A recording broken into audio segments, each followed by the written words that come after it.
તહેવારને લઈને પોલીસનું સઘન ચેકિંગ ચાલી રહ્યું છે। સુરતમાં મહિધરપુરા, ગુલવાડ આ તમામ વિસ્તારોમાં પોલીસ ચેકિંગ કરી રહી છે।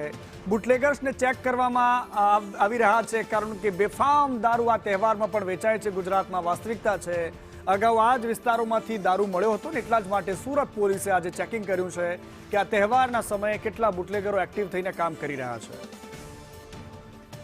જયેન્દ્ર મારી સાથે ફોન લાઈન પર જોડાયા છે। જયેન્દ્ર, આ સુરત પોલીસ આજે તહેવારના દિવસે કોમ્બિંગ કરવા નીકળી છે, શું આજના દિવસે જ એમને યાદ આવ્યું છે કે દારૂ આજે વેચાશે? બિલકુલ કે જે રીતે વાત કરવામાં આવે, સુરત શહેર આજે જે રીતે સુરત સહિત દેશભરમાં ધૂળેટીનો તહેવાર ઉજવવામાં આવી રહ્યો છે, ત્યારે સુરતમાં પણ જે રીતે ધૂળેટીનો તહેવાર ઉજવવામાં આવે છે, ત્યારે ખાસ કરીને સંવેદનશીલ વિસ્તારો જે માનવામાં આવે છે, ત્યારે ખાસ કરીને મહિધરપુરા પોલીસ સ્ટેશન વિસ્તારમાં આવેલ જે ગોલવાડ છે, ત્યાં ખાસ કરીને દારૂની મહેફિલ અવારનવાર પકડાતી હોય છે। ત્યારે આજ રોજ મહિધરપુરા પોલીસ દ્વારા તે ગોલવાડ વિસ્તારમાં પોલીસનું સઘન ચેકિંગ હાથ ધરવામાં આવ્યું હતું, ઘરે ઘરે ચેકિંગ હાથ ધરવામાં આવ્યું હતું અને તે સાથે લિસ્ટેડ જે બુટલેગર હતા તેમને ત્યાં પણ ચેકિંગ હાથ ધરવામાં આવ્યું હતું।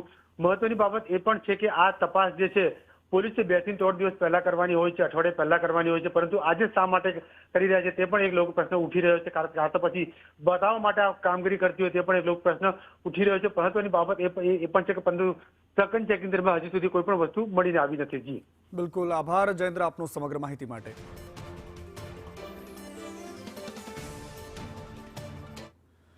અને હવે વાત